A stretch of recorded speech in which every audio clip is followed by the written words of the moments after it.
Hello, everyone, and welcome to Field Tuning, a monthly divination container that is held by me, Intrepid Bodies, and is held within and contained within the garden that is known as the pot. If you are listening to this on the Broom Radio, first of all, girl, thank you. And girl is gender neutral. Secondly, if you're here live, I definitely want to appreciate just you guys out loud for riffing and jamming with me before this container starts or started. What's the last thing I want to say? Oh, yes. If you would like to support the Broom Radio podcast as an endeavor, as a creative pursuit, and also hopefully a redacted, then feel free to support us by clicking the link at the bottom of this episode details, and it should read buymeacoffee.com/the Broom Radio. And thank y'all for being here. It's been a long time since we've done a divination container. I want to say that the deck that I'm working with today, oh, and happy June while we're here, because it really is the start of the month. Oh, now I'm like, why didn't we play Bone Thugs and Harmony? But like, maybe I can play it after. So the deck that I'm working with today is the Anubis Oracle by Nicki Scully and Lisa Star Wolf, illustrated by Chris Walder. And we're going to get into it and see what the messages that Spirit may have for us regarding the month of June in advance. I'm going to kind of follow the style that I've been going with, which is like breaking down the divination into 3 different groups. So I'll do group 1. I'll pull those cards, share pictures of those cards because this is like a live radio show. So I'm facilitating the chat at the same time. I will pull another spread for group 2, do the same thing, post those photos, and then probably discuss and like delineate, same with group 1. And then finally I'll pull group 3, share those photos, delineate and discuss, and then go from there. And then, yeah, those of you all who are in the chat, feel free to, I do just want to say, like, you know, oh my God, there's a beetle in my car right now. I cannot make this up. Oh my God. Okay. Hang on one second, y'all. Beetles are very connected to Egypt, so I'm not surprised. And we're using this deck. I'm not surprised. And it's summer in Louisiana, so I'm definitely not surprised. But I think it left. Let me just make sure it's not in my hair. One moment, y'all. Okay, and we're back. Thanks, the beetle, for blessing us. And yeah, what was I saying? Did I get cut off by the beetle? Oh yeah, I think the last thing that I was saying is that I welcome you all to like unmute, share your how parts of the spread may relate to like what you're going through already, since June is well on its way. And yeah, I'm gonna pull the cards now and be quiet. Thank you. Was that just now? Novus? Oh, we were having a conversation about splits and I guess like adjacently like dexterity. And Nobu's reporting in the chat that he tried to do the splits and almost got stuck. And I'm wondering if that was just now.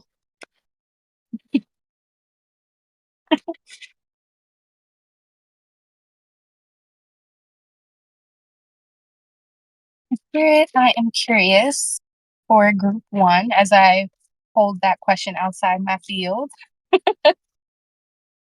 What messages do you have, Spirit, for group 1 for the month of June?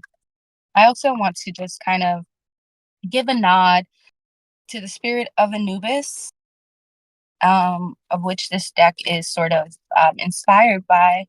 Anubis is a very fascinating deity, and I'm more than certain that we'll read about it as the reading and the divination goes on. So, all right, Spirit, let's see some messages for group 1.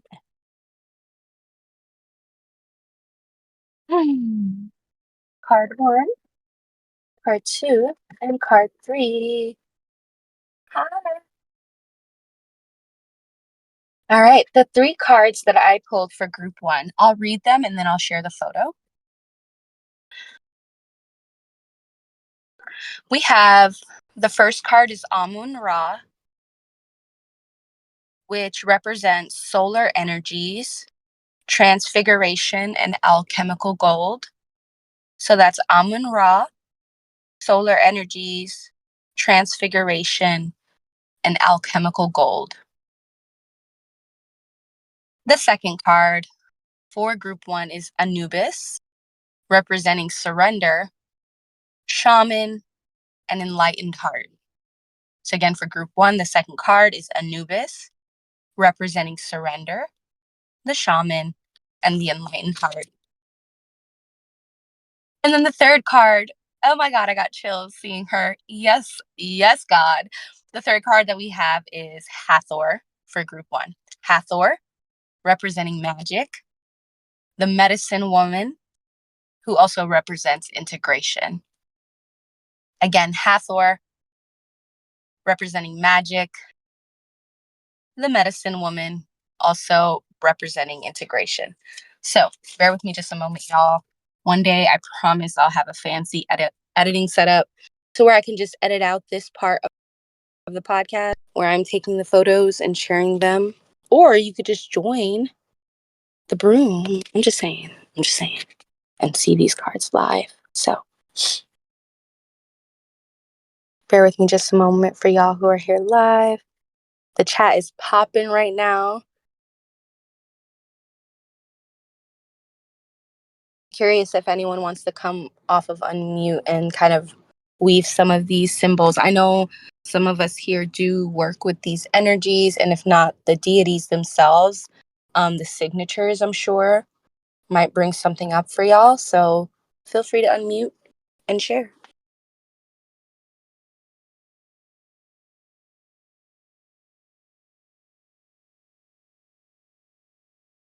While I wait for y'all to respond, I'm going to go ahead and prep the cards for each group just so I can have the photos ready in advance as well. Group 2 for group 2, and I'll put them to the side.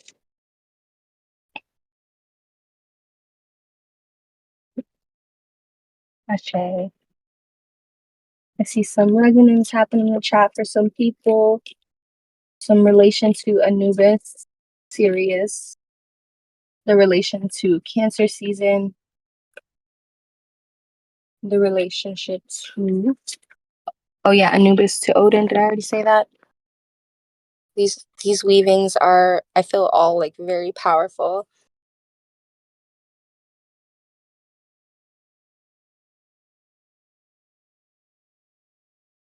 And I'm just going to use this time to finish taking photos. Thanks for bearing with me, y'all. Haha, Sekhmet shows up. I just want y'all to know. I won't say what group. I won't say it, but she definitely does show up. And Anubis is here twice. I also want to invite anyone to, like, if they want to imagine each of these cards, each of these spreads, I should say, kind of like in front of you. And then as they rest in front of you, you can kind of like put your hands in front of them or imagine your hands are in front of them. And see which group, without knowing all of the cards, which group you feel drawn to. Group 1, group 2, or group 3. I definitely want to invite you to use your body mind on this, not just the head mind.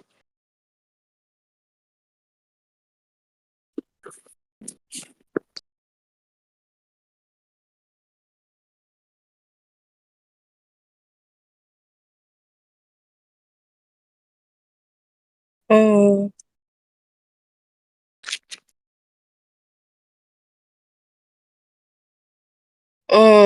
Okay, so I'm gonna kind of go through and read what's been shared. Nobu updates us and lets us know that he tried the splits the other way around and it was a bit better. The next thing Nobu says is Anubis is interesting for June in relation to the sun, or maybe not in relation, the sun being in Gemini is the next thing he mentions. Anna says, I know Cancer season is sometimes associated with the flooding of the Nile. Lexi says, yay, Amun Ra. Lump says, surrender. Nobu, in response to Anna, says, that tends to represent Sekhmet destroying all the misbehaving Egyptians. Ooh la la. That was me. Lump said, ooh. Lexi puts the Hathor emoji. Nobu says, and Sirius is in Cancer. I'm reading all this because it just feels like really fruitful and it's part of the container. Um, and Nobu says, which represents Sekhmet's astral body for me. That definitely aligns in my opinion. Lump says, surrender and integration.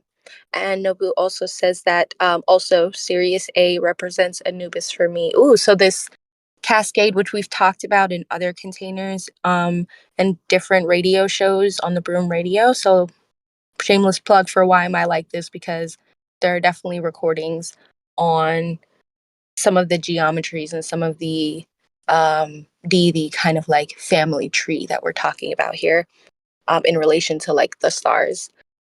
Lump also says Nobu has revealed for me Sekhmet is my energy. So yes, I feel a resonance here. Ashe. Anna says I love the Anubis card. And then, oh yes, I don't know how I missed that. Anubis looking kind of like Odin. And then we have a story about Odin hanging himself from a tree. I'm going to read this. So, why did Odin hang himself from a tree? The answer and explanation. Odin hung himself to prove he was worthy of secret knowledge of the runes, of the secret knowledge of the runes. The runes are like an ancient Germanic and Norse alphabet and are also symbols for the most powerful beings in the cosmos. In Germanic languages, rune means letter and secret/mystery. Ashe. Whoa. Those are very big themes. I also do want to say like this deck tends to elicit like very big primordial energies.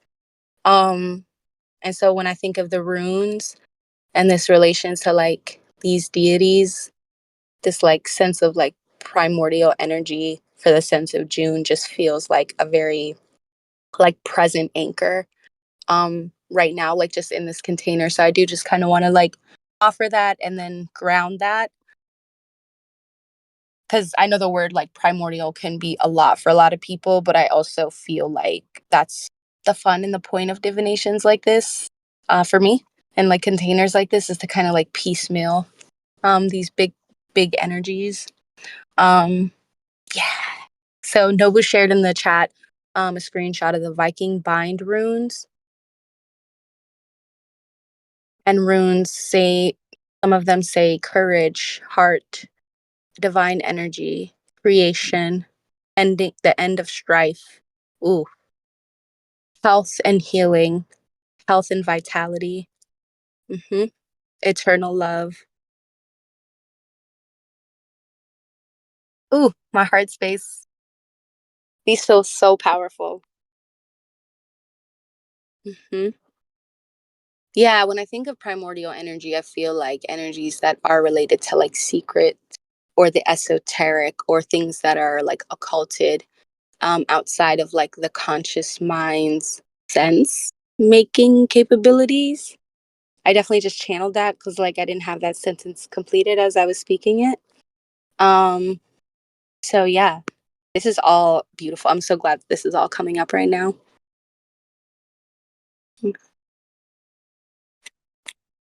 All right, Per, that was literally just group one.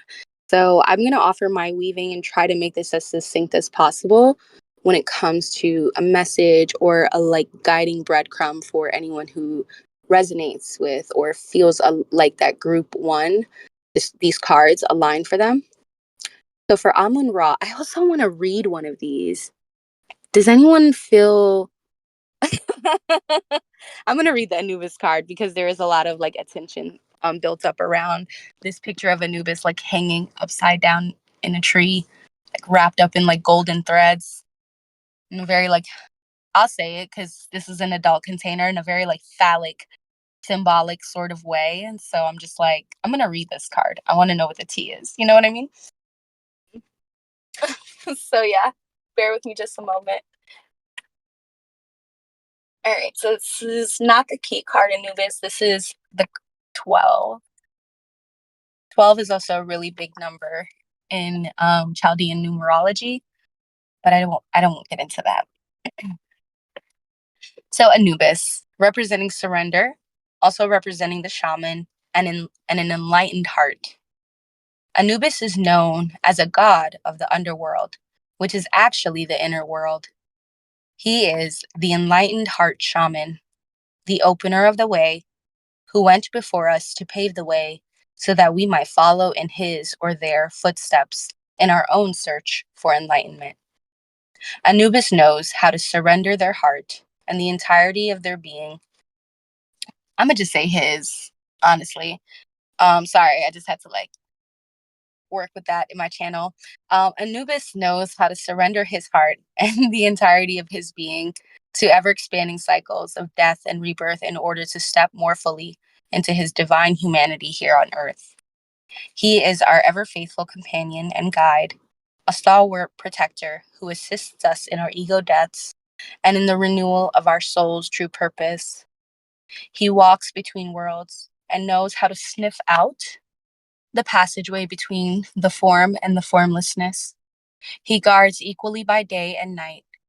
Anubis cares deeply about us and will guide us if we call upon him during our shamanic journeys between the worlds.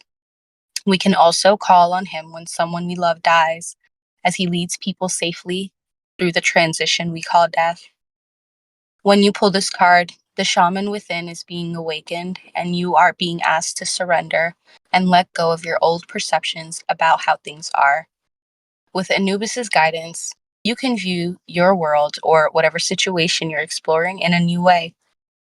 As you develop a relationship with this jackal deity, you will gain access to his keen sensitivities. Ugh, ugh, so aligned.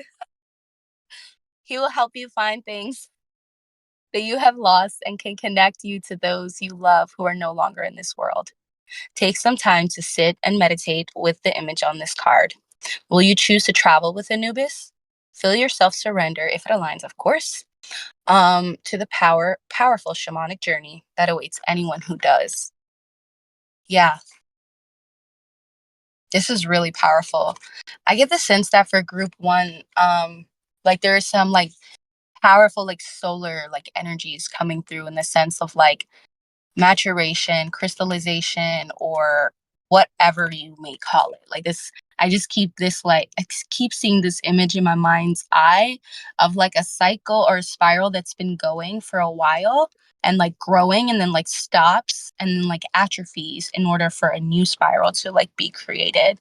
So there is very much this energy in the month of June for group one of a sense of like rebirth and resurrection when it comes to parts of yourself that maybe have just been kind of like hidden away, especially for the winter time. I get the sense that this is like kind of coming out of a sense of internal hibernation, but not without the tools that you've cultivated while you were in hibernation.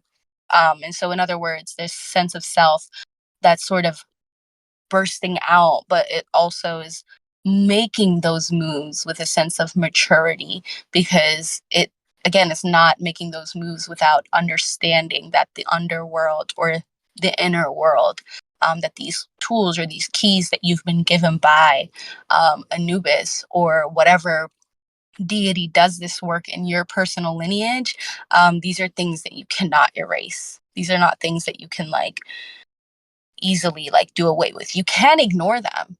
You definitely can ignore them. And that's kind of where I feel like Amun Ra and Hathor kind of come in. It's like Hathor is reminding group one and those who resonate with the cards in group one that you also have to be part of that internal healing process yourself. This is definitely like not waiting on anyone else to come save you type energies, but also like using that wisdom and that fervor and that passion to even delude yourself into thinking that someone else would save you. Like, what if you use that energy to actually like help yourself? Like, what would happen if you actually like use the fervor of connection really to like connect to yourself, and not just heal yourself, but give yourself the medicine that your body needs, that your soul needs, and so that your spirit can come into your body, which is what I feel like Amun Ra kind of points to, like this solar, enlightened, crystallized, powerful, right? Like ancient male deity is, I feel like, reminding group one that like, yeah, like, okay, like the work that you're doing, the visions that you see, you're not wrong and you're also like not off, but it's like I don't know, like there's something about this Anubis card that's like, don't forget your keys. Like, don't forget the type of shit that you cultivated when you were in the dark. Like, don't forget the shit that you promised yourself when it was just like you and you in the mirror, you know? And so when you don't forget those aspects of yourself, then it's easier to reach up and like think about something like enlightenment. It's easier to reach down into what people call the underworld or the inner world, I'll call for this container's sake, and see what it is that needs healing, not only within you, but if you have the capacity for it, right? Like your community, your loved ones, your ecosystem, or like the ecosystem of yourself. You know, I know a lot of people have really dank practices to work with their inner child that feels like it'll be pertinent for the month of June. I know that there's people who have beautiful, really well integrated tantric sexual healing practices. June might be a good month for that as well. There's some people who are really skilled at doing like inner death and rebirth work for themselves. We know them as alchemists. That would be a good time to kind of call on those tools. And even if you're somebody who just journeys within, again, has a more like shamanistic approach and just flows with however like your internal waters might steer you, this is also a good time to go into those liminal places, but not without your tools. Um, yeah, yeah. So group one. Hmm. I'm feeling pretty complete on that. It feels very hopeful, and I do feel like the fact that we did read the Anubis oracle is kind of, it feels like Anubis is like the anchor. So like, yeah, group one, if you feel a little like wavery or like your ship is kind of wavering this month, just remember that like, yes, it's a high velocity month. Yes, a lot is coming up. Yes, a lot is being revealed. And at the same time, you don't just have tools that you have to like call on externally, but these are like internal tools. This is a sense of self that you have and that you've cultivated. So yes, call on that. Okay, so that's group one. How are y'all feeling so far? I'm going to share the cards for group two.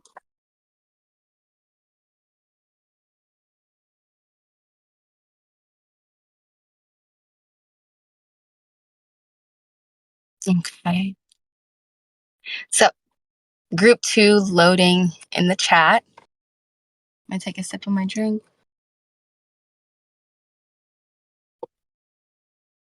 For group two, we have the dove representing the initiate, who also represents innocence and trust. We have we have Wajet, which represents life force energy and also represents purification and the divine awakener. And finally, for group two, we have Sothis, who represents star consciousness, also representing generosity and the role of the bodhisattva. So that feels really big to me. So again, I'll read it one more time for group two. We have the dove, symbolizing the initiate, also representing innocence and trust. We have Wajet, symbolizing life force energy, also representing purification and the divine awakener. And lastly, we have Sothis, who represents star consciousness, also a symbol of generosity and the bodhisattva.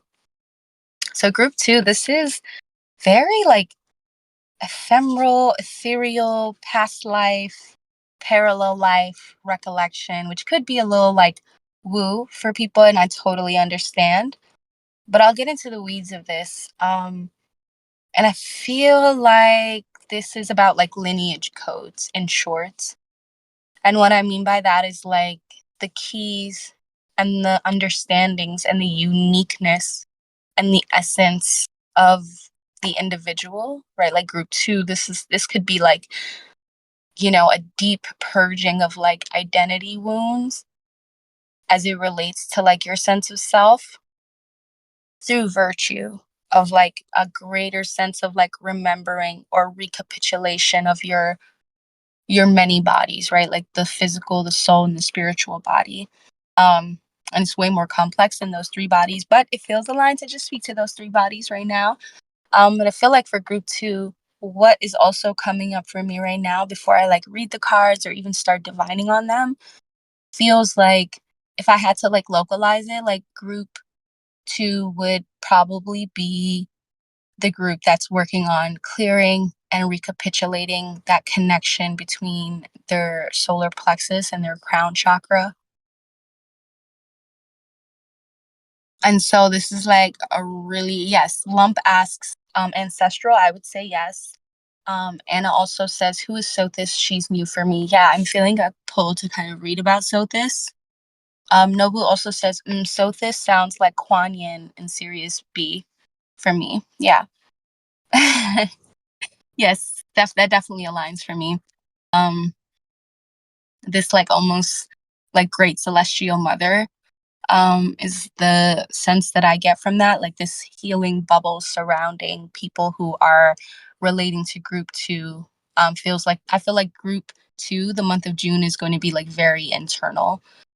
Because I think that that's the kind of position that you need to take whenever it comes to like working on and healing these parts of your energy body. And I feel like that's okay.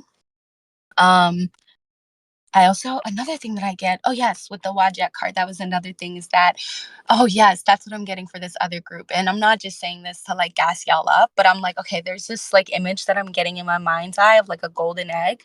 And like whoever group two is like being held in this golden egg.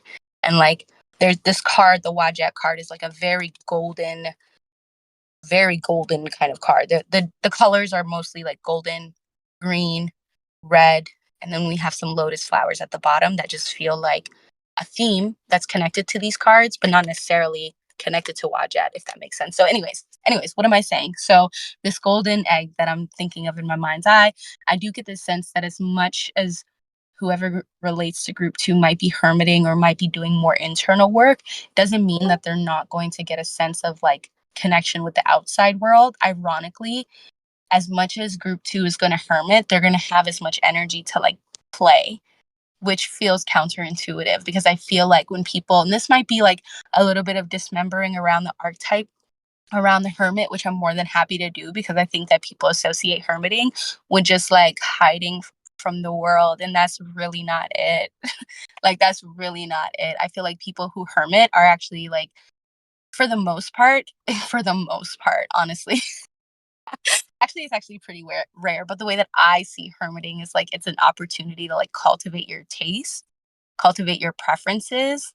For me, it reminds me of a container that I used to host like way back in the day called like Cultivating Yin, which was like, okay, how do I like cultivate my taste and my preferences in this world, what I would want to do for fun? And I feel like those are the questions that might be coming up for group two. So you might feel tempted to hide away from the world. But what I'll say is if you use your time wisely to connect with yourself, you'll notice that as much as you're internal, you'll want to like be out and play. And I think that has to do with like alchemy. I think that has to do with being able to, when you're hermiting, when you're in a protective bubble, when you are thankfully able to have like all your needs taken care of, what you're able to do is do internal work. And ironically, you'll notice that you have way more energy. Ironically, what I have found is that I have way more energy to do the things that I actually want to do. I have way more energy to spend time and presence with the things that actually like matter to me, you know? And then I still might have obligations, right? I'm more than anytime I've hermited, I still have obligations. I'm gonna be real with y'all. I've never met a hermit that doesn't have things that they have to answer to. I've never met anyone who doesn't have things that they have to answer to. And so you might still have to tend to work, you might still have to tend to your practice. You know, this isn't about dropping routines or coming up with routines. This is about getting like really, really like in tune with your instincts, trusting those instincts and the flow of those instincts and seeing where that takes you. and allowing yourself to like learn about yourself from that kind of like regulated and like really like internalized kind of lens. And it might just be for a month group too, but that does feel like I don't know, I just felt like I had to say that. So yeah, and ironically, like this alchemizing process is very purifying. I think that that's also what I wanted to say. So let's read about Sothis, shall we? Shall we? It's interesting because she's also like Bodhisattva comes up with her, and I feel like it's just that braiding of lineages. It reminds me of a conversation. This might be like super adjacent. Um, it reminds me of a conversation I was having with someone recently who is making a very strong case for Tata also being an like pre-dynastic Egyptian deity. And I was like, I don't know why that feels aligned. People share stuff with me that's like very out there, y'all, but like I just be trusting it and like trust my body. And like that felt very aligned. So I'm really happy that we're able to see this crossover here in this moment. It's doing something for me. I'll be honest. It's mostly for me. So, oh, before I read this, I do want to read what's being shared in the chat. Nobu says, Hermit tech reminds me of being in a cave, but while moving in the world, but having one's inner sanctum insulated from the world. Yes, that feels really aligned. But having one's inner sanctum insulated from the world. Yeah, and that really brings to life, I feel like, that image that was coming up for me about like that bubble, like the golden bubble too, like that association of gold and then like this bubble of like protection. Um, yes, yeah, that interplay really speaks to what you're saying, I think. Inner sanctum insulated from the world. Yeah, it's giving safety, like a real sense of safety. Definitely. Anna says beautiful articulation to what Nobu said. Absolutely. I'm gonna read about Sothis now, y'all. So, Sothis, star consciousness, also representing generosity and bodhisattva. Sothis is the stellar manifestation of Isis. Like Isis, she is a pure channel for divine love and wisdom. Sothis is also Sirius, the dog star, which is the brightest star in the sky. Sothis/Isis follows her husband, Osiris, as the constellation Orion into the underworld when it disappears from view for 70 days, the number of days for funerary rites in ancient Egypt. I feel like I need to read that again. I'm going to read that again. I feel like I'm going to read that again. Okay, so let's read that paragraph again. Sothis is Sothis is the stellar manifestation of Isis. Like Isis, she is a pure channel for divine love and wisdom.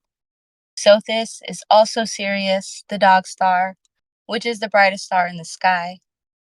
Sothis/Isis follows her husband, Osiris, as the constellation Orion into the underworld when it disappears from view for 70 days, which also is the number of days for the funerary rites in ancient Egypt. As she appears again, rising in the eastern sky after her sojourn in the underworld, her presence heralds the coming inundation, the new year, in the ancient calendar of Egypt. As Sothis rises in the night sky, she pours forth her spiritual essence, her stellar energies, and her compassionate wisdom upon all beings.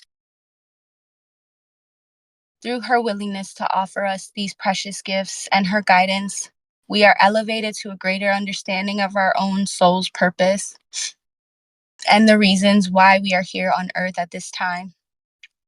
Sothis is the star of humanity and a true bodhisattva.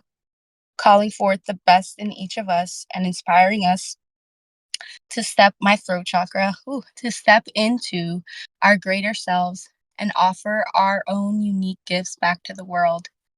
As Isis is the great mother of earth, Sothis is the queen of the sky.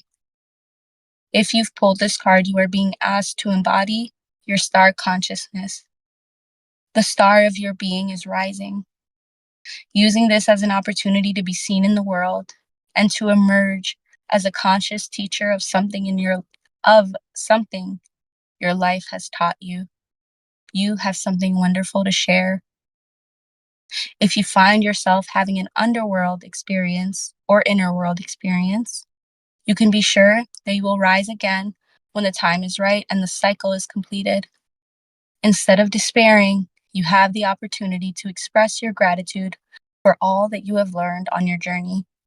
Be as Sothis, a generous light in the darkness. As Sothis showers her gifts upon our planet, open to receive her bounty. At the same time, realize that you have equally abundant gifts to share with others. Wow. Very, very. Oh, wow. Mm. That is giving me so much cause for pause because I also feel like there was this sense that group two was going to kind of go through it by themselves or like kind of go through this initiatory process when it comes to their lineage codes and like ripening their sense of self among the tree, taking up their place on the tree of their lineage, right? I was like, they're just gonna have to go through it. So like luckily they'll have like alchemy on their side. But now that we've read this Sothis card, I will be honest that there's something else emerging for me about this like presence of like great mother energy surrounding group two. So this like deep, deep sense of like being protected um by these like vaster cycles, you know, like that's what when this text speaks to funerary rites, like that's what it speaks to me. Like there's a solar cycle, right? And then there's like greater cycles as it relates to fixed stars and as it relates to stellar consciousness. And it feels like group two is split in one of two directions where it's like, okay, there's this metaphor in the chat about needing more time in the oven regarding Jesus. And it feels like group two, it's like part of y'all is like, bing, y'all are in the oven and y'all are ready. So y'all are ready to like take on this endeavor. And as you do, like, do not like, it feels like don't forget that like you can do it, right? And there's this other group that I feel like, or other like parcel within group two that I feel like relates to this, like you might be going through what feels like an inner underworld experience. I'm not going to call it a dark night of the soul because I don't think that that's what they're talking about here.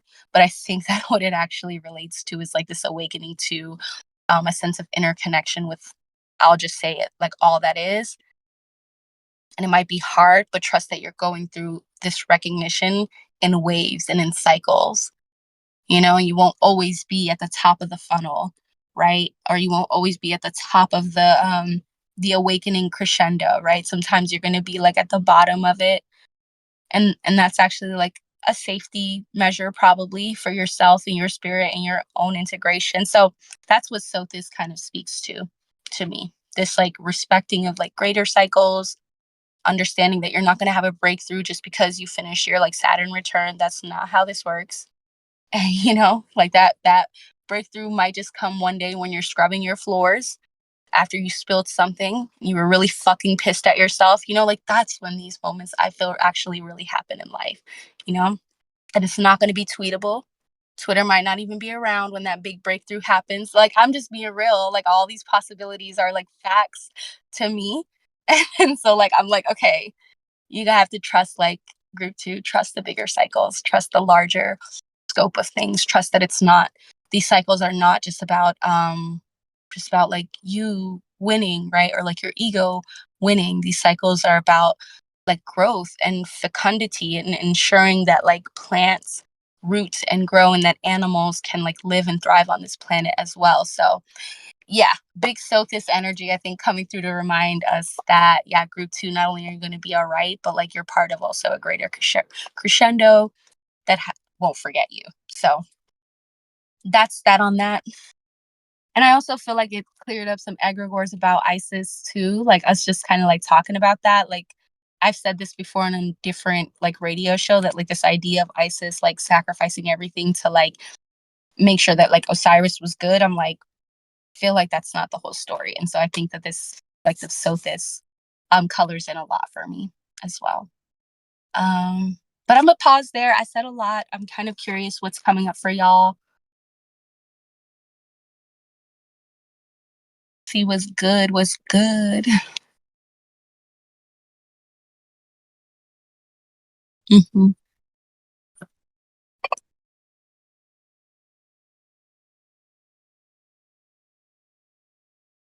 Mm-hmm.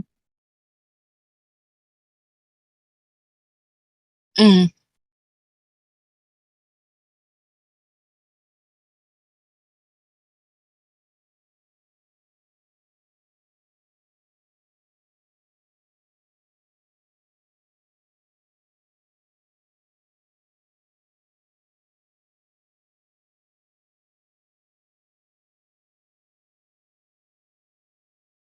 I love it. Anna's speaking to a student that she taught at some point.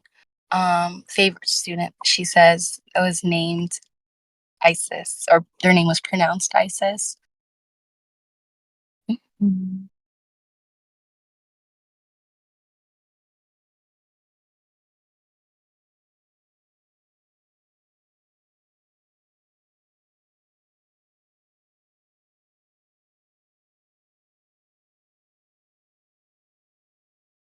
Hmm. So Nobu writes in the chat earlier. He wrote, "Oh yeah, I agree regarding Osiris." Then Nobu goes on to write, like the story of Set dismembering Osiris feels like it characterizes Set as being bad and Osiris as being a kind of innocent victim, but I don't feel that's the whole story. I agree. Ironically, the card too at the bottom of this deck, sort of anchoring this entire like read, is Osiris. And it's interesting because in some like mystery school sects, hold on, let me spell that word the way that I really want to say it, sects. I've read, and in different texts, I've read as Osiris being known as the dead king, and Set kind of being known as like the resurrector and the redeemer. And so, kind of like, it's one of those things that's I don't think is as simple as like, oh, it depends on what perspective you're coming from. I think it actually like has to do with like spiritual orientation, and it has to do with like people's expression on whether or not they project goodness and badness onto either one of those deities. I think speaks to like kind of where the focus of their spiritual intent is for me. So yeah, I shared the card in the thread. Okay, Nobu says the casterate is pecking on him. Mm-hmm. Mm-hmm. I like, oh yeah, the bird in the card. Yep. Yeah, and in this card, I'll describe it for those who are listening on the podcast. You have Osiris, and like it's picked. Okay, so first you have like the roots of this tree, right, and like on this grass, and then some lotus flowers, and then that whole bank sort of is like a body of water. It kind of like empties out into a body of water, that piece of land, and in that body of water, you have a floating Osiris who has an ankh and a bird, the cassowary. I'm not saying that right. There's a bird, and then there are some more lotus flowers. And so, yeah, Nobu's commenting on how the Ankh looks more like a Venus symbol than most depictions. Yes. I'm going to take a closer look at it. Like the planetary symbol of Venus, definitely. Anna says that this card is ornate. Definitely. I can't wait to get into it because I definitely want to read this card. The Ankh feels like a symbol of rebirth to me, making passageways for souls on for souls to earth. Yep. Yep, yep, yep. That really aligns for me. Almost like a portal. And these deities, like these processes, these principles feel related to me, like Anubis, Osiris, Set, um, Hathor. And there is a why am I like this episode that really skillfully, I think, braids connects the connection or speaks to the connection between Isis, Hathor, and Sekhmet. So yeah. Nobu says, I wonder if the body of Osiris is like a sacrifice to new life. That is a really poignant like phrasing and like yeah, Nobu, because and the reason why like that really peaks for me is because it's like yeah, like this idea of his body being piecemealed into like different pieces and being spread throughout the cosmos, which is what the lore um speaks to is and is the whole reason why Isis, does her thing. I do think that that actually speaks to like cosmic portals. And so when you say that his body's a sacrifice to new life, I think it really relates. Lump also speaks to Ophelia and shares a photo of Ophelia very similarly, like depicted in a way that's similar to the way Osiris is depicted in this particular deck. That is pretty legit. That's so beautiful.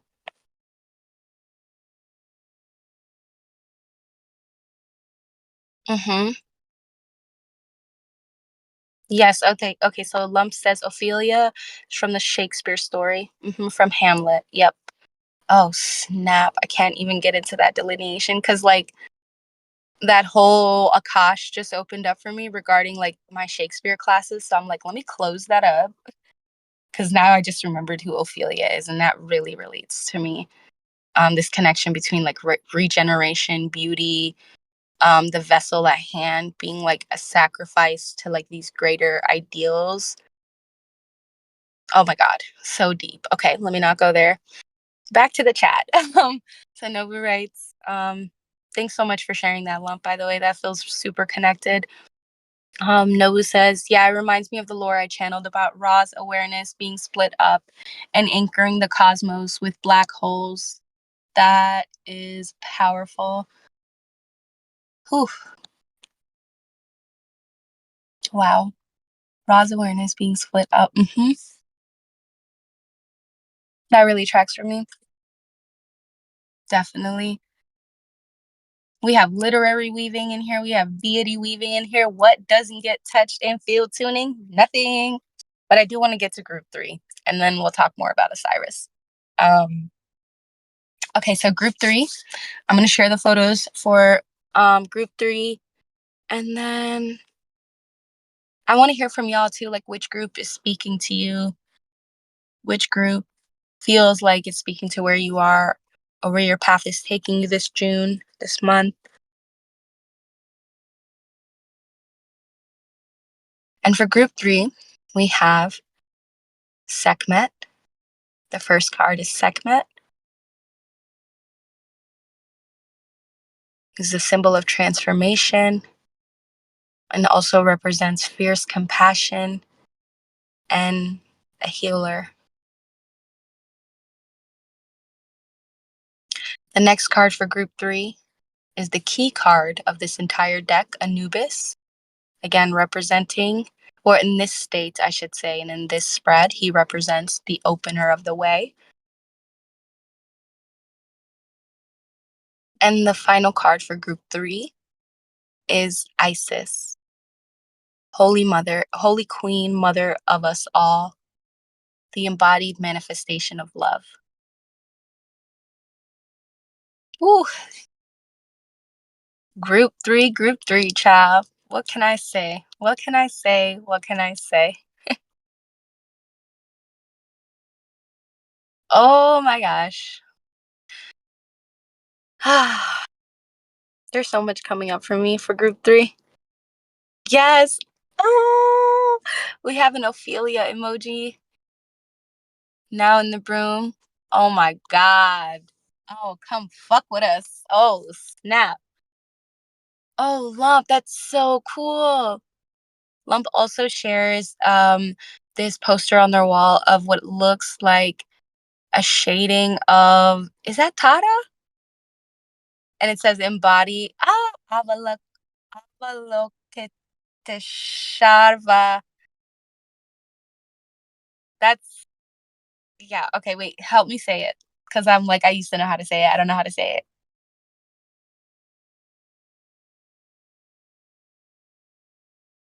Anyone. If anyone knows how to say it, no pressure. But it is Kuan Yin's first emanation. Yeah. Okay, no problem. So yeah, Kuan Yin's first emanation, and then the sign says embody fierce compassion. Pretty spot on with the Sekhmet card, I think. I feel, wow, super, super aligned. I pronounce it as Avalokiteshvara. Avalokitesharva. Avalokitesharva. Okay. Avalokiteshvara. Teshvara. Avalokiteshvara. Okay. Thank you. I appreciate that. Avalokitesharva. Okay, so I remember going down like a whole rabbit hole, like for a couple of days on that emanation of Kuan Yin. So I'm really happy that that came up, especially with Sothis coming up in the for group 2. This weaving this month of June is going to be, I feel it. It's going to be very big in an inner world kind of way. So, wow. I'm curious if y'all want me to read the Sekhmet card. It feels aligned to read the Sekhmet card.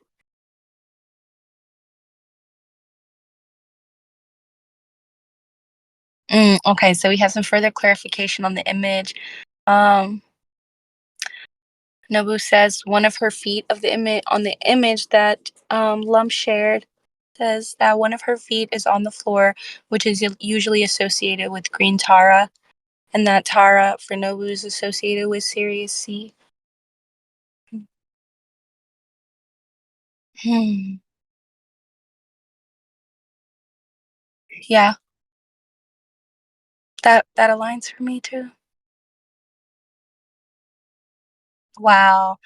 Nobu also writes the foot on the floor is supposed to signify her readiness to protect the ritual space, like she's ready to get up from a seated position. Wow. Like, hold my mana. I'm about to go defend defend the roost.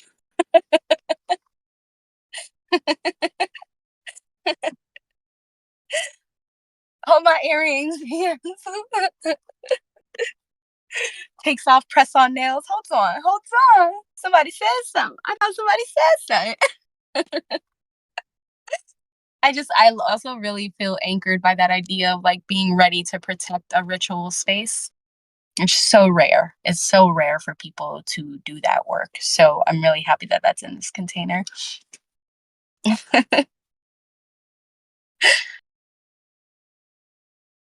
Hmm.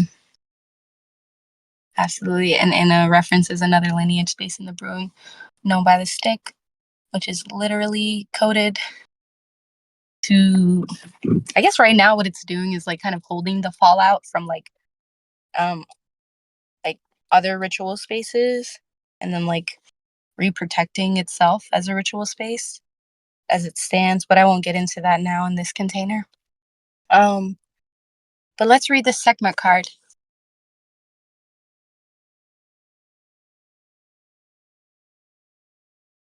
Let's see what she has to say.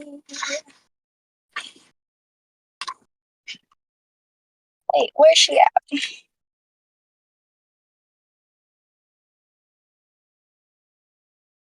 Oh yeah, okay. Sekhmet is the 7 card, which I really love. 7 is my life path number, and it means a lot again in Chaldean numerology. Maybe I'll share it in the numerology thread that we have. Um, but yes, so I'll read. I'll read on Sekhmet. Sekhmet, transformation, also representing fierce compassion and healer. Sekhmet's name means the power or the mighty one. She is a lioness goddess, the feminine face of the sun, feared by many, for her destructive capacities, yet also renowned as the quintessential healing goddess of Egypt. Sekhmet brings the fire that fuels alchemical transformation. As the consort of Ptah, she is the spark that ignites the process of manifestation. She is a staunch guardian and protector of trust, of truth and justice. I feel like trust aligns too here. So she is the staunch guardian and protector of truth and justice, and in that capacity has a prominent presence on earth at this time. She shows us her fierce compassion as she assists us in healing the dual nature within. If you have chosen this card, it is time to pay attention to Sekhmet. She will walk with you when you're facing challenging times and situations, conferring the courage and protection. She can give you an infusion of her powerful energy to help you accomplish whatever you need to do. Neither codependent nor cruel, she is always truthful in matters of your personal growth and is willing to discipline you in positive ways. Where conflict and oppression exist in your life, she can and will bring transformation and restore you to peace. Sekhmet helps us to shapeshift into our future selves, the selves we are struggling to become. As we evolve to the next level of consciousness, she opens up and purifies our heart space, creating the fertile ground that can receive the visionary seeds of who we will become. In short, she sows in your heart the seeds of your higher sacred purpose. Sekhmet is a general. I'm sorry, y'all. I'm like literally getting choked up reading this. Sekhmet is a generous force and will take the time to help you set your course in the right direction so you can grow and transform the seeds of your soul's purpose rather than your ego's agenda. When Sekhmet comes into a reading, it's a good time to write down what you see or feel growing and or blooming in your heart.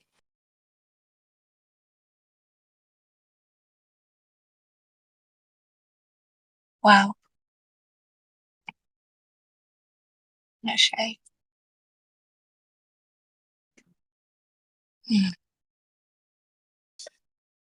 So group 3.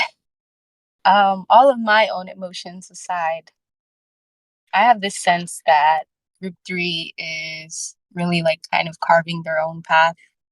Um, I do get the sense that those who resonate with group 3 are like living manifestations of faith right now.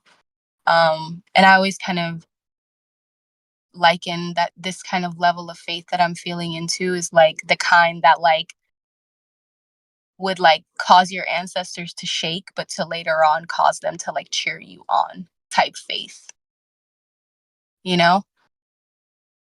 And that can be like, I won't say scary, it's core shaking, you know, because if enough people are embodied that way, it literally would shake the core of earth. It would change the trajectory of humanity. And that's me just being frank.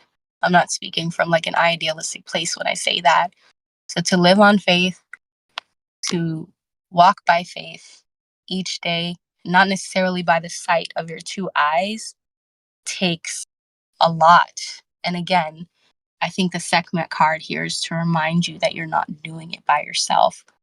That voltage of energy that you have to ripen your own path, that jolt that you feel to like have the conversation that's been really tough for you to have, that just quick decision to make, to eat differently or to take a nap to empower yourself to continue forward. That's Sekhmet. That's the power that is going, that you need to carry on. That's kind of that's the connection that we're talking about here. And not to carry on as your small self, but to carry on somebody who has a legacy that's like that's the fire in the belly that she's stoking, is your future self. The anger that you feel when you're dishonored is because your future self knows better. It's like Don't play with me.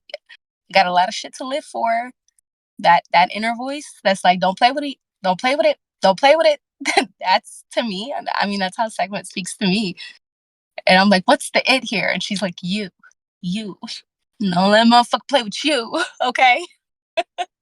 So, and it says word to Lola Brooke, period. Okay. Period. So yes, I think group three, um, it's not, it's honestly, I feel like these people are right now like paving their own path. The month of June is honestly probably going to continue looking like that. But the Isis card here does remind me to remind you all to embody the manifestation of love for yourself as well. And I want to try to say this without using too many like egregious words, but as you continue to hold space for your future self, as you continue to truly like see this future self that deserves everything that you're fighting for, also don't forget to embody love as you embody the will that it takes to live such a transformational life. You know, quite literally, it takes different energy centers to work with power, and it takes different energy centers to work with love. And so Isis is here to remind us to say, like, don't forget about your heart space, you know? Even if you were like a like power lifter or whatever, or like somebody who was like preparing to just do things with like your lower chakras, let's say for the rest of your life, you would literally still need your heart because that is what creates the coherence of your entire consciousness. And like that's love, coherence. I'm not talking about romantic love. I'm talking about coherence with yourself, getting all parts of yourself on board. If you're going to a future, your younger self can't be over there. Your teenage self can't be over there. They can't be in the back room. They probably all want to be at least in the same house. You know, they can be in whatever room they want to be, but at least in the same house. You know. So I guess the metaphor that's coming to mind is like, don't forget your heart in the process of cultivating your own will. Group three, don't forget that everything that you do to cultivate your own will is also an extension of your love for yourself. These things are not separate, but Isis, I think, is reminding you to see yourself as like your own holy mother within, like to see that, like the work that you're doing for yourself as an aspect of like radical love to pave the path that like your ancestors haven't even seen as a possibility. That's truly a manifestation of love.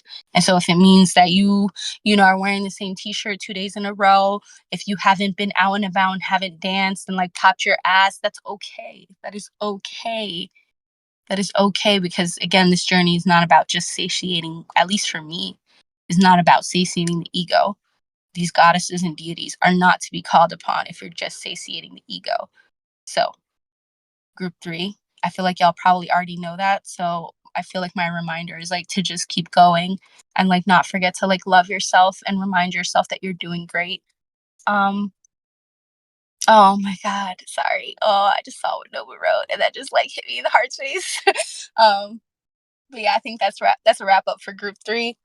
Um, I hope it's okay if I read this out loud, Dobu, or do you want to like kind of speak to it yourself?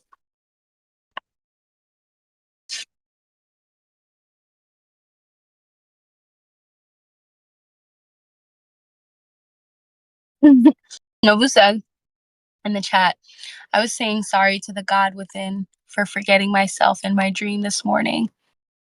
Ah, my heart. Ah, the God within me is like, bro. Mm, wow.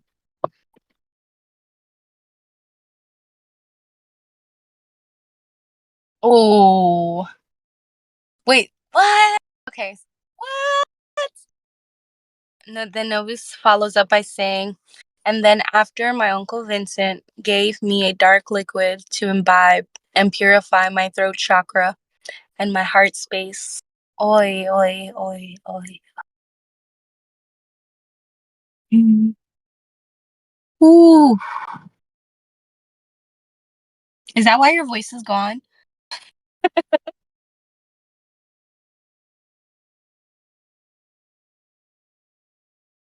Putting two and two together here, Hoda. Like, oh, feeling very tender. Okay. Oh, thanks for sharing, dude. That felt very sacred. I'm holding that as something very sacred. Wow. Yeah, guys. Okay, I'm gonna scroll up because I also did see other people say that they were feeling. Well, now that we finished, maybe I'm gonna give y'all a chance to like recapitulate. Before I read this Osiris card, I'm curious, what groups do you guys align with now? Group one, group two, or group three?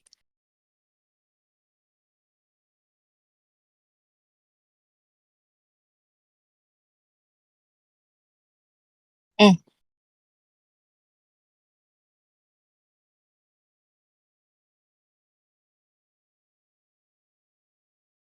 Oh, Lum says group three. Julie says group three. Noe says group three for sure. Anna says group one and three. Yeah, I'm definitely feeling group three for sure. Um, I'm feeling Sotha's card from group two. And I'm just feeling the thread of like Anubis. And Lexi says all of them for me. Grr.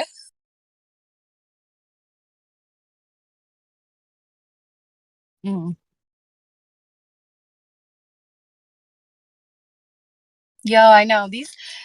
Sorry, I'm also reading what Nobu said about saying sorry to the God within himself. Um, he also added, it was giving lost faith slash remembering faith cannot be lost, to be honest. Wow. Lost faith, remembering faith cannot be lost. That feels big for me. That gives me, can I say, and please feel free to like dismember it, living library things. What you said, Nobu.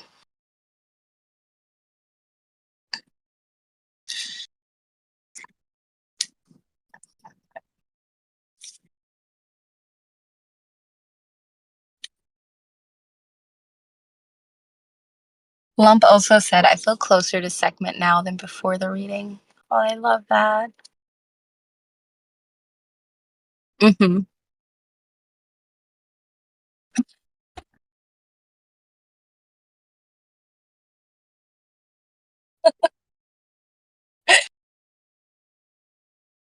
They are. Ashe. Julie says her mineral waters pop, pop, pop, then off. Curious what kind of minerals you drinking, sipping on. Curious what y'all are sipping on, if anyone else is sipping on anything. And I'm going to take this time to pull out the Osiris card to really round out this lore that we've been kind of picking at for, I feel like, a while. And I say round out, it doesn't mean to close, you know? Lump says truly hard seltzer. All right, so Osiris. Osiris represents regeneration, transmutation, and beauty. Osiris is the enlightened ruler and husband of Isis, who was murdered by his brother Set. Through the love and magical practices of Isis, he was revived sufficiently to transmit to her the seed of Horus. He had previously fathered Anubis with Isis's sister, Nephthys. In Egyptian mystery teachings, all beings strive to awaken as Osiris. The purpose of scriptures such as the Egyptian Book of the Dead, which is actually the book of coming forth by day, is to guide souls through the transition of death, as well as the transition of the shamanic rites of passage through death and the underworld. Although Osiris has long been associated with death and called the Lord of the Underworld, it is more appropriate to acknowledge him here as the archetypical regenerative principle that transmutes outworn, deteriorating form into its renewed, shining manifestation of beauty. Osiris can be found in the primordial watery deep and in the river itself. He invites us to let go and rest upon his earthly green chest as he wraps his supportive arms around our bodies and turns us into that which we were in the process of becoming. If you've chosen this card, You have been asked to enter deeply into the process of transmutation and regeneration. You are being given the opportunity to experience death of the old consciously, to embrace the beauty that is possible for each of us to experience as we are reborn into the next level of our potential. Things are changing in your world, and it can be an exciting time. Regardless of what is happening around you, take time to be quiet and listen for the whispers from Osiris that come from the deepest recesses of your being. He will speak to you of possibilities, potential, and beauty. Feel the stirrings of regeneration within you when you commune with him. Ashe.